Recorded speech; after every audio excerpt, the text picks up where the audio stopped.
है। तो आप सभी स्क्रीन पे देख पा रहे होंगे, आप सभी के लिए बिहार पुलिस का जो सुपर फास्ट आप सभी का टॉप 50 MCQ का सीरीज चला रहे हैं हम सभी। इसमें से आप सभी का जो भी लोग पहले से आप सभी का सिलेबस कंप्लीट है, अगर आप सभी का अभी तक कोई भी सिलेबस कंप्लीट नहीं भी हुआ है, तब पर भी आप अगर इस टॉप 50 MCQ को देखेंगे तो आपका लगभग ज़्यादा चांस रहेगा कि सवाल यहीं से बनेंगे। तो आप सभी के लिए मैं बहुत अच्छे से पूरा कंटेंट इकट्ठा करके लाया हूँ, तो आप लोग इसको जरूर देखिए और अपने दोस्तों तक भी जरूर शेयर करें। चलिए, आज का पहला नंबर सवाल आप सभी का स्क्रीन पे है और इसका PDF मैं अपने टेलीग्राम पे डलवा दूंगा, वहाँ से आप सभी इसका PDF भी डाउनलोड कर सकते हैं। तो आज का पहला नंबर सवाल आप सभी के स्क्रीन के सामने है, देख सकते हैं। पहला नंबर सवाल क्या कह रहा है आप सभी का पहला नंबर सवाल, वेद समाज की स्थापना किसके द्वारा किया गया था? आप सभी को बताना है। आप लोग पहले पॉज करके इसका आंसर खुद से दें, फिर मैं आप सभी को इसका आंसर बताऊँगा। तो आशा करता हूँ कि आप सभी ने अभी तक इसका आंसर दे दिए होंगे। तो वेद समाज की स्थापना श्रीधरलालू नायडू द्वारा किया। तो ध्यान रखिएगा, श्रीधरलालू नायडू द्वारा इसकी स्थापना किया गया था। वेद समाज की स्थापना दो लोगों ने मिलकर किया था, एक का नाम था, और इसकी स्थापना की गई थी 1864 ईस्वी में, और इसमें केशव चंद्र सेन और श्रीधरलालू नायडू ने इसकी स्थापना किया था। ध्यान रखिएगा। बाकी आप सभी से पूछा जाए कि दयाराम साहनी कौन थे, तो हड़प्पा सभ्यता की खोज इन्हीं के द्वारा किया गया था, दयाराम साहनी के द्वारा। ध्यान रखिएगा। आत्माराम पांडुरंग जो है वो किस चीज़ की स्थापना किए थे, आप सभी को कमेंट करके बताना है। तो ये सब काफ़ी इंपॉर्टेंट सवाल है जो आप सभी के एग्जामिनेशन में आता है, और इसका लेवल देख करके आप सभी को पता लग रहा होगा कि काफ़ी इंपॉर्टेंट है। चलिए, क्वेश्चन नंबर 2 आप सभी के स्क्रीन के सामने है। लॉर्ड डलहौजी ने शिक्षा सुधारों के लिए 1854 में कौन सा लागू किया था? कौन सा नीति आप सभी का लागू किया गया था लॉर्ड डलहौजी के द्वारा? तो लॉर्ड डलहौजी के द्वारा वुड डिस्पैच की नीति को लागू किया गया था, जो कि इसको कब लागू किया गया था? तो 1854 ईस्वी में इसको लागू किया गया था। ध्यान रखिएगा, किसके द्वारा? लॉर्ड डलहौजी के द्वारा। और ये अंग्रेजी शिक्षा के माध्यम था, इसमें से भारत में शिक्षा को अंग्रेजी के माध्यम से बढ़ावा देना था, इसका मतलब। तो वुड डिस्पैच इसका राइट आंसर है। ध्यान। अगर हंटर आयोग के बारे में पूछा जाए तो हंटर आयोग की स्थापना कब की गई थी? तो जलियांवाला बाग जो हत्याकांड हुआ था उसके देख रेख में हंटर आयोग की स्थापना किया गया था। 1919 में जलियांवाला बाग हत्याकांड हुआ था। मेरे चैनल को सब्सक्राइब कर लें ऐसे ही वीडियो पाने के लिए। आप सभी के लिए बिहार SSC का भी एग्जामिनेशन होने वाला है, तो उसके लिए मैं आप सभी का मोस्ट इंपॉर्टेंट सवाल आप सभी के सामने रहूँगा। तो आप सभी चैनल को सब्सक्राइब कर लें और बेल आइकन को भी दबा दें, जिससे कि वीडियो आए तो आपको पहले पता चले।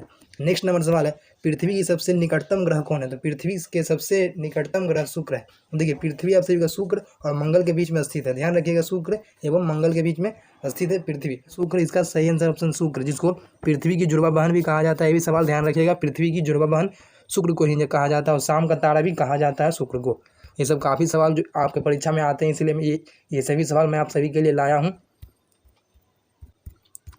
चलिए, क्वेश्चन नंबर 4 आप सभी के स्क्रीन के सामने। सिनकोना पौधे के किस्म कौन से भाग से प्राप्त किए जाते हैं? सिनकोना पौधे के किस्म जो तने की छाल से प्राप्त किए जाते हैं। ध्यान रखिएगा, तने की छाल। ऑप्शन नंबर ए इसका राइट आंसर है। चलिए, क्वेश्चन नंबर 5 आप सभी के सामने है। 5 का सही आंसर क्या, आप लोग पहले खुद से बनाइए। इसका राइट आंसर क्या होगा आप सभी देख सकते हैं ऑप्शन के साथ। तो एक लेंस की फोकस दूरी अगर 50 मतलब कि 25 सेंटीमीटर हो तो उसकी क्षमता क्या होगी? तो देखिए, 25 सेंटीमीटर तक हम लोग का आँख जो है वो जो मिनिमम दूरी को देख सकता है। इसका सही आंसर है +4 डायोप्टर। ध्यान रखिएगा, ऑप्शन नंबर डी इसका राइट आंसर। क्वेश्चन नंबर 6 आप सभी के स्क्रीन के सामने है। सव्यवाद का सिद्धांत किस धर्म से संबंधित है? तो जैन धर्म से संबंधित है सव्यवाद का सिद्धांत। सव्यवाद और साम्यवाद का जो सिद्धांत है, ध्यान रखिएगा, जैन धर्म से संबंधित है। तो सव्यवाद और साम्यवाद, ध्यान रखिएगा, सव्यवाद का सिद्धांत जैन धर्म से संबंधित है। और जैन धर्म के पहले जो तीर्थंकर थे उनका नाम था ऋषभदेव, और 24वें थे जिनको वास्तविक संस्थापक भी कहा जाता है महावीर स्वामी, और 23वें थे पार्श्वनाथ। ध्यान रखिएगा। और जो 24वें तीर्थंकर थे उनका जो चिन्ह था क्या, तो सिंह उनका चिन्ह था, और 23वें का सांप था, और पहले का आप सभी बताइएगा जो पहले तीर्थंकर थे उनका चिन्ह क्या था। ये सभी सवाल पूछे जाते हैं एग्जामिनेशन में, इसलिए मैं आप सभी को बताऊं। चलिए, नेक्स्ट नंबर सवाल आप सभी के सीन। किसने कहा था कि सबसे पहली बार पृथ्वी गोल है? किसका ये कथन था कि पृथ्वी गोल है? ये पहला कथन किसका था? तो अरस्तु का था। सबसे पहले अरस्तु ने कहा था कि पृथ्वी गोल है। अरस्तु को जंतु विज्ञान का जनक भी कहा जाता है। ध्यान रखिएगा, जंतु विज्ञान का जनक अरस्तु को ही कहा जाता है। तो इसका राइट आंसर आप सभी को पता चल गया होगा, अरस्तु। ध्यान रखिएगा। नेक्स्ट नंबर देखिए, तो मैं आप सभी के लिए रोज़ 50 सवाल लाने वाला हूँ ऐसे ही, जो कि आप सभी एग्जामिनेशन के लिए इंपॉर्टेंट है।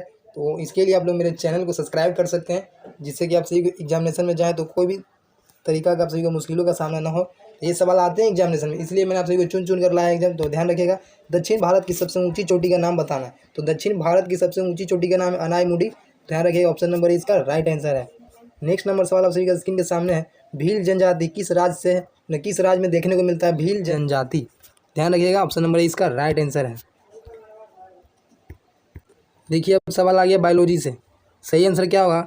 खून यानी रक्त का ग्लूकोज किस में मापा जाता है? तो रक्त का जो ग्लूकोज है वो मिलीग्राम प्रति डेसीलीटर में इसको मापा जाता है। ऑप्शन नंबर ए इसका राइट आंसर है। नेक्स्ट नंबर सवाल आप सभी के स्क्रीन के सामने, पाचन क्रिया में प्रोटीन किस पदार्थ में बदल जाता है? तो पाचन क्रिया में जो प्रोटीन है वो अमीनो एसिड में यानी अमीनो अम्ल में बदल जाता है। ध्यान रखिए, ऑप्शन नंबर डी इसका राइट आंसर, यहाँ पे डी होगा, तो आप लोग ऑप्शन नंबर डी इसका राइट आंसर है। नेक्स्ट सवाल है, आचार्य विनोबा भावे किस आंदोलन में हिस्सा लेने के लिए पहली बार गिरफ्तार हुए थे? तो आचार्य विनोबा भावे ने किस आंदोलन के तहत उनको पहली बार गिरफ्तार किया गया था?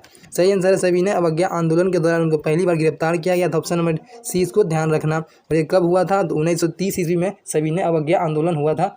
ऑप्शन नंबर सी इसका राइट आंसर। और ये आप सभी से सवाल पूछा जाए कि सविनय अवज्ञा आंदोलन किस चीज़ से संबंधित था? तो नमक कानून को तोड़ना। महात्मा गांधी ने इसी आंदोलन के दौरान नमक कानून को तोड़ा था। ध्यान रखिएगा, तो सविनय अवज्ञा आंदोलन महात्मा गांधी द्वारा 1930 में चलाया गया था। नेक्स्ट नंबर सवाल है, नेत्र दान में आँख का कौन सा भाग दान किया जाता है? तो नेत्र में दान करने वाला अंग है कॉर्निया को दान किया जाता है नेत्र दान में। तो ये सभी सवाल आप सभी के एग्जामिनेशन में आते हैं, इसीलिए मैंने आप सभी के सामने लाया हूँ। ये सवाल आप लोग याद करते हुए चलें। नेक्स्ट नंबर सवाल आप सभी के स्क्रीन के सामने। नेक्स्ट सवाल है, अमर्त्य सेन को किस क्षेत्र के लिए नोबेल पुरस्कार से सम्मानित किया गया था? अमर्त्य सेन को किस क्षेत्र के लिए उनको नोबेल पुरस्कार दिया गया था? इसका सही जवाब है कल्याणकारी अर्थशास्त्र के लिए उनको नोबेल पुरस्कार दिया गया था। ऑप्शन नंबर बी सही जवाब है, कल्याणकारी अर्थशास्त्र। सवाल है आप सभी के लिए, पीली क्रांति किससे संबंधित है? तो तेल से संबंधित है पीली क्रांति। ऑप्शन नंबर 1 इसका सही आंसर है। तो 15 तक मैंने जितने भी सवाल कराए आप लोग कमेंट करके बताइएगा ये सभी सवाल कैसे हैं, आप सभी के लिए इंपॉर्टेंट है या नहीं, तो कमेंट जरूर करें आप सभी। 16 नंबर सवाल आप सभी के स्क्रीन के सामने है, भारत के किस राज्य में सबसे अधिक कॉफ़ी उत्पादन किया जाता है?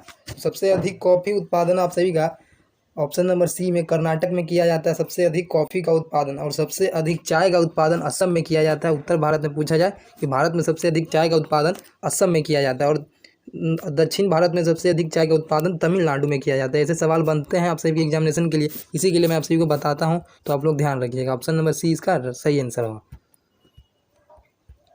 16 के बाद 17 हम सभी देख लेते हैं, भारतीय राष्ट्रीय कांग्रेस की स्थापना किसने की थी? काफ़ी आसान सवाल आप सभी के लिए कि राष्ट्रीय कांग्रेस की स्थापना 1885 ईस्वी में किया गया था। किसके द्वारा किया गया था? तो आप सभी एयू होम द्वारा किया गया था कांग्रेस की स्थापना। और कांग्रेस के पहले अध्यक्ष कौन किए थे? इसका सही जवाब है उमेश चंद्र बनर्जी द्वारा पहली बार अध्यक्ष किया गया था, मतलब कि कांग्रेस की अध्यक्षता किया गया था उमेश चंद्र बनर्जी के द्वारा। कहाँ पे किया गया था? तो मुंबई में किया गया था। सभी सवाल आते हैं एग्जामिनेशन में, इसी के लिए मैं आप सभी को बताता हूँ। चलिए नेक्स्ट नंबर सवाल आप सभी के सामने, दिया सलाई में किसका उपयोग किया जाता है? साइंस का भी सवाल है जो कि आप सभी एग्जामिनेशन में आता है। लाल फॉस्फोरस का प्रयोग दिया सलाई में किया जाता है। चलिए क्वेश्चन नंबर 19 लाफिंग गैस से सवाल है, लाफिंग गैस का रासायनिक नाम क्या है? तो लाफिंग गैस का रासायनिक नाम है nitrous oxide. Option number D इसका राइट आंसर, जिससे N2 भी कहा जाता है, नाइट्रस ऑक्साइड जो लाफिंग गैस को कहा जाता है। ऑप्शन नंबर डी इसका सही आंसर है। चलिए नेक्स्ट नंबर सवाल आप सभी के स्क्रीन के सामने, बाबर ने तुजुके बाबरी किस भाषा में लिखी है? तो बाबर ने तुजुके बाबरी लिखी है तुर्की भाषा में। ऑप्शन नंबर ए इसका सही आंसर है। बाबर ने पानीपत का पहला युद्ध कब लड़ा था? तो 1526 में बाबर ने पानीपत का पहला युद्ध लड़ा था।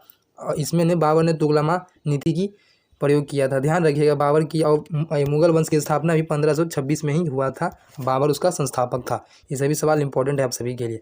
नेक्स्ट नंबर सवाल आप सभी के सामने, जून 2023 तक कुल कितने रामसर साइट भारत में हैं? देखिए मैं करंट अफेयर से भी आप सभी के लिए सवाल लाया हूं, जो कि आप सभी के एग्जामिनेशन में जरूर आएंगे ये सब सवाल। तो जून 2023 तक कुल कितने रामसर साइट हैं भारत में?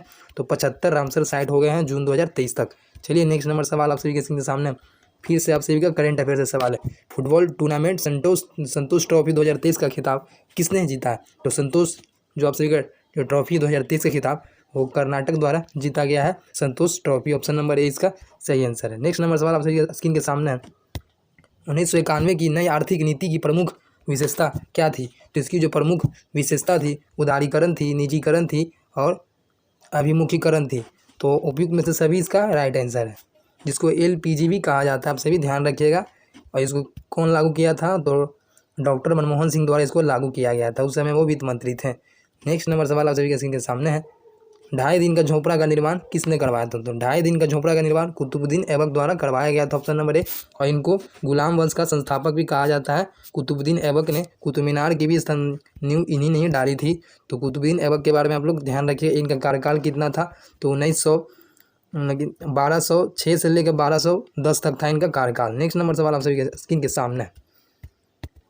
अगर आपसे इसे इल्तुतमिश के बारे में पूछ लिया जाए तो कुतुबुद्दीन ऐबक के बाद इल्तुतमिश ने ही गुलाम वंश की शासन किया था। और इल्तुतमिश ने कुतुब मीनार का पूर्णतः इसका निर्माण करवाया था, कुतुबुद्दीन इल्तुतमिश, और ये इनका दामाद भी था।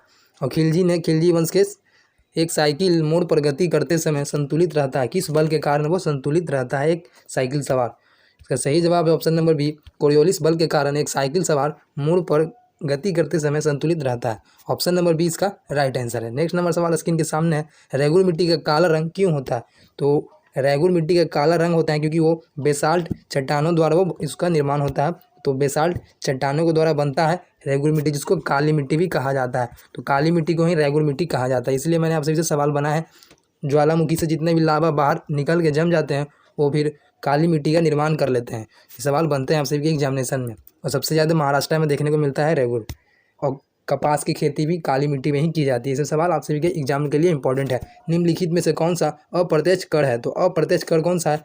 इसका सही आंसर है आप सभी का ऑप्शन नंबर डी, सीमा कर, यानी जो सीमा शुल्क है वो अप्रत्यक्ष कर है, बाकी सब प्रत्यक्ष कर है। जो सभी जो निगम कर है वो प्रत्यक्ष कर है, संपत्ति कर भी प्रत्यक्ष कर है, आयकर कर भी प्रत्यक्ष कर है। तो बाकी सीमा कर ये अप्रत्यक्ष कर है। नेक्स्ट नंबर सवाल आप सभी के स्क्रीन के सामने है, आंकड़ा किसके द्वारा निकाला जाता है? तो सांख्यिकी और कार्यक्रम मंत्रालय द्वारा ये आंकड़ा निकाला जाता है।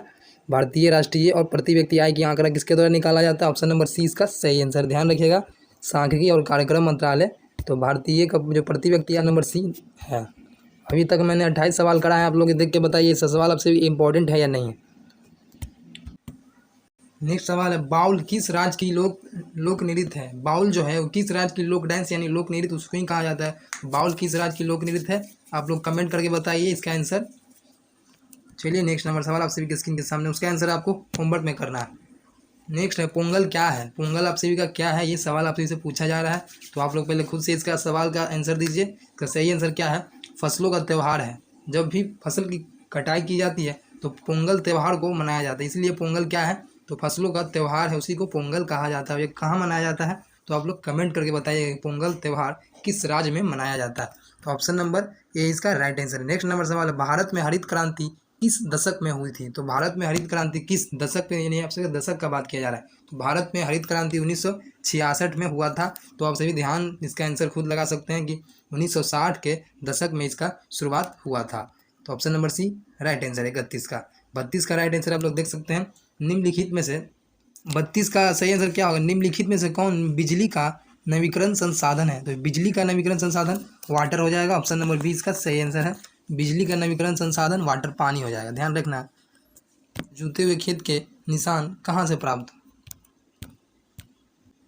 इसका आंसर आप सभी को कमेंट करके बताना है कि जूते हुए खेत के निशान हड़प्पा के स्थल में किस स्थान में देखने को मिले। तो जूते हुए खेत के निशान कालीबंगा में देखने को मिले हैं। कालीबंगा भारत के राजस्थान राज्य में अवस्थित है। निशान प्राप्त हुए हड़प्पा स्थल में। 34 नंबर सवाल स्क्रीन के सामने है, 1789 की क्रांति के बाद फ्रांस में किस प्रकार की शासन व्यवस्था को स्थापित किया गया था? तो फ्रांस में किस शासन व्यवस्था को स्थापित किया गया? तो काफ़ी आसान सवाल है। आप लोग अगर फ्रांस की क्रांति पढ़े होंगे तो इसका आंसर आप सभी बता सकते हैं। बिहार पुलिस में विश्व का भी इतिहास सवाल पूछा जाता है। तो संवैधानिक राजतंत्र उसके बाद वहाँ पे स्थापित किया गया था। ध्यान रखिएगा, ऑप्शन नंबर डी इसका सही आंसर है। नेक्स्ट नंबर सवाल है, प्राकृतिक रबर किसका बहुलक है? तो प्राकृतिक रबर किसका बहुलक है? सही आंसर आइसोप्रीन का है। तो प्राकृतिक बहुलक आइसोप्रीन का बहुलक है। ऑप्शन नंबर डी ध्यान रखने वाली सवाल। नेक्स्ट नंबर सवाल आप सभी के स्क्रीन के सामने है, प्रकाश संश्लेषण क्रिया के लिए कच्ची सामग्री कौन कौन सी है? तो प्रकाश संश्लेषण के लिए जो सामग्री यूज होती है वो आप सभी का ऑप्शन नंबर क्या हो जाएगा? सही आंसर डी हो जाएगा। यानी कार्बन डाइऑक्साइड की भी आवश्यकता पड़ती है, जल एवं सूर्य का प्रकाश का भी उसमें आवश्यकता पड़ती है, एवं क्लोरोफिल की भी आवश्यकता है। ये तीनों आप सभी का प्रकाश संश्लेषण के लिए अति महत्वपूर्ण है। अगर ये तीनों में से कोई एक भी नहीं रहेगा तो प्रकाश संश्लेषण की क्रिया नहीं हो पाएगी। तो उपयुक्त में से सही इसका राइट आंसर है। नेक्स्ट नंबर सवाल आप सभी के स्क्रीन के सामने है, जीवन चक्र की दृष्टि से पौधे का सबसे महत्वपूर्ण भाग कौन सा है? तो पौधे का सबसे महत्वपूर्ण भाग है पुष्प। पुष्प आप सभी का सबसे महत्वपूर्ण भाग है जीवन की दृष्टि से। तो आप लोग ऑप्शन नंबर इसका सही आंसर होगा। नेक्स्ट नंबर सवाल स्क्रीन के सामने। सभी सवाल कभी ना कभी किसी भी एग्जामिनेशन में पूछे जाते हैं और आगे भी कभी ना कभी किसी भी एग्जाम में आते रहेंगे। किस ग्रह को लाल ग्रह कहा जाता है? देखिए कितना इंपॉर्टेंट सवाल है सभी के लिए। तो मंगल ग्रह को लाल ग्रह कहा जाता है। लौ ऑक्साइड पाया जाता है मंगल ग्रह पर, इसलिए उसको उसका रंग लाल है। ध्यान रखिएगा, लाल ग्रह मंगल ग्रह को कहा जाता है। और पृथ्वी मंगल एवं शुक्र के बीच में मौजूद है, ये भी सवाल ध्यान रखिएगा। आयरन ऑक्साइड के कारण मंगल का रंग लाल है, लौ ऑक्साइड। तो किसके कारण लाल है? तो लौ ऑक्साइड। नेक्स्ट नंबर सवाल है, इसमें से आप सभी का बायोलॉजी का सवाल है। मानव शरीर में किस पार्ट में विटामिन ए संचरित होता है? तो विटामिन ए किस में संचित होता है? मानव शरीर में। तो मानव शरीर में जो विटामिन ए है वो लीवर में संचित होता है। ध्यान रखिएगा, मानव शरीर में विटामिन ए कहाँ पे संचित होता है? तो लीवर में इसका संचित होता है। ऑप्शन नंबर इसका सही आंसर है। नेक्स्ट नंबर सवाल आप सभी का, बिहार की आय में सबसे अधिक योगदान किसका रहता है? तो बिहार की आय में सबसे अधिक योगदान सेवा क्षेत्र का है। ऑप्शन नंबर ए इसका सही आंसर है। सेवा क्षेत्र बिहार की आय में सबसे अधिक योगदान प्राप्त करता है। क्षेत्र के हुए तो क्षेत्र 3 में होता है, पहला प्राथमिक, फिर द्वितीय क्षेत्र, फिर टर्सरी क्षेत्र, जिसको सेवा क्षेत्र कहा जाता है। क्या है? भारत के संविधान में मौलिक कर्तव्य किस वर्ष में जोड़ा गया था? मौलिक कर्तव्य भारत में 1976 में जोड़ा गया था। ऑप्शन नंबर सी इसका राइट आंसर है। 42वां संविधान संशोधन के द्वारा 1976 में मौलिक कर्तव्य को भारतीय संविधान में जोड़ा गया था। कब जोड़ा गया था? तो 1976 में। और अनुच्छेद में 51 को भी भारत के भाग 4 के क में जोड़ दिया था संविधान में। ऑप्शन नंबर सी इसका राइट आंसर है। नेक्स्ट नंबर सवाल स्क्रीन के सामने है। पंचायती राज व्यवस्था कब संवैधानिक रूप से निर्मित की गई थी? संवैधानिक रूप से कब इसको निर्मित किया गया था? तो 1992 में पंचायती राज व्यवस्था को संवैधानिक रूप से उसका दर्जा दिया गया था। 1992 का सही आंसर। ऑप्शन नंबर देख सकते हैं 1992 राइट आंसर। नेक्स्ट नंबर सवाल आप सभी के स्क्रीन के सामने है। राज्यसभा की अधिकतम सीटों की संख्या कितनी है? काफ़ी आसान सवाल है। तो 250 भारत के राज्यसभा में अधिकतम सीटों की संख्या वर्तमान में 245 सीट है। आपको ध्यान रखिएगा, 250 इसका राइट आंसर है। नेक्स्ट नंबर सवाल स्क्रीन के सामने है। भारत में राज्यसभा का स्थापना कब किया गया था? भारत में राज्यसभा की स्थापना 1952 ईस्वी के किया गया था। ऑप्शन नंबर 1 इसका राइट आंसर है। और लोकसभा की भी स्थापना 1952 में ही किया गया था भारत में। नेक्स्ट नंबर सवाल स्क्रीन के सामने 45 नंबर सवाल स्क्रीन के सामने। लोकसभा अध्यक्ष की अनुपस्थिति रहने पर उस लोकसभा का अध्यक्षता कौन करता है? तो आप लोग पढ़े होंगे तो इसके आंसर बता दिए होंगे। काफ़ी आसान सवाल है। लोकसभा का अध्यक्ष अगर लोकसभा में अनुपस्थित रहता है तो लोकसभा का उपाध्यक्ष उसका अध्यक्षता करता है। लोकसभा के उपाध्यक्ष का सही आंसर है। तो आज का वीडियो यहीं तक था, आप लोग का समाप्त हो चुका है। बाकी मिलते हैं अगले वीडियो में। इसका पीडीएफ मैं अपने टेलीग्राम पे अपलोड करवा दूंगा, वहाँ से इसका पीडीएफ ले सकते हैं। चलिए मिलते हैं अगले वीडियो में। कमेंट करके बताइएगा कैसा लगा।